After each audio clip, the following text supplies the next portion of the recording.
ఉమ్మడి ఆదిలాబాద్ జిల్లాలో agency DSC ద్వారా టీచర్ పోస్టులను భర్తీ చేసేందుకు ఏజెన్సీ డిఎస్సి వేగించాలని, గిరిజన సమస్యలు పరిష్కరించాలని తెలంగాణ ఆదివాసీ గిరిజన సంఘం టీఏజేఎస్ రాష్ట్ర కార్యదర్శి పూసం సచిన్ డిమాండ్ చేశారు.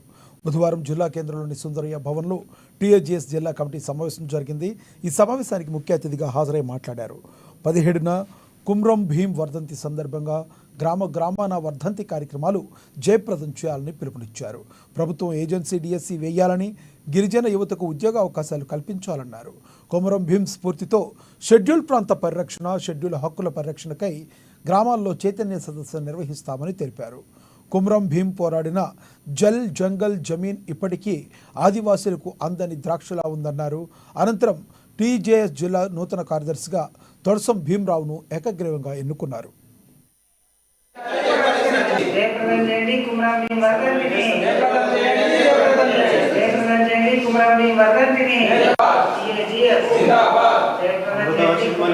ఆదివాసీల ఆత్మగౌరవ పోరాట నాయకులు, ఆదివాసీల ఆత్మీయ బంధువు, ఆదివాసీలకు దైవము, అట్లాగే పోరాటం నేర్పినటువంటి కుమ్రం భీం వర్ధంతి ఈ నెల 17వ తేదీ నాడు రాష్ట్ర వ్యాప్తంగా, దేశవ్యాప్తంగా ఘనంగా నిర్వహించుకోవడం జరుగుతుంది.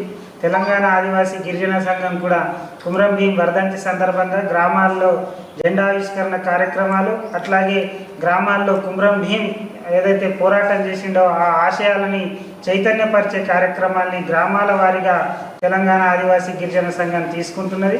ముఖ్యంగా కేంద్రంలో బీజేపీ ప్రభుత్వం అధికారంలోకి వచ్చిన తర్వాత ఆదివాసులని అడవి నుంచి దూరం చేసే విధంగా, అడవిని ప్రైవేటు వ్యక్తులకు అప్పజెప్పే విధంగా, అడవిని కార్పొరేట్ శక్తులకు అప్పజెప్పే విధంగా విధానాలు అవలంబిస్తున్నది. కుమ్రం భీం వర్ధంతి సందర్భంగా ఈ ఆదివాసీ వ్యతిరేక విధానాలకు ఏవైతే అవలంబిస్తున్నారో వాటిని ప్రజల్లో చైతన్యం చేసి కుమ్రం భీం చేసిన పోరాటాన్ని మరొకసారి ప్రజల్లో చైతన్యం చేసే కార్యక్రమాన్ని తెలంగాణ ఆదివాసీ గిరిజన సంఘం తీసుకుంటున్నది. అట్లాగే రాష్ట్ర వ్యాప్తంగా గిరిజనులు అనేక సమస్యలు ఎదుర్కొంటున్నారు. ఏదైతే కుమ్రం భీం పోరాటం చేసిండో జల్ జంగల్ జమీన్, వాటి మీద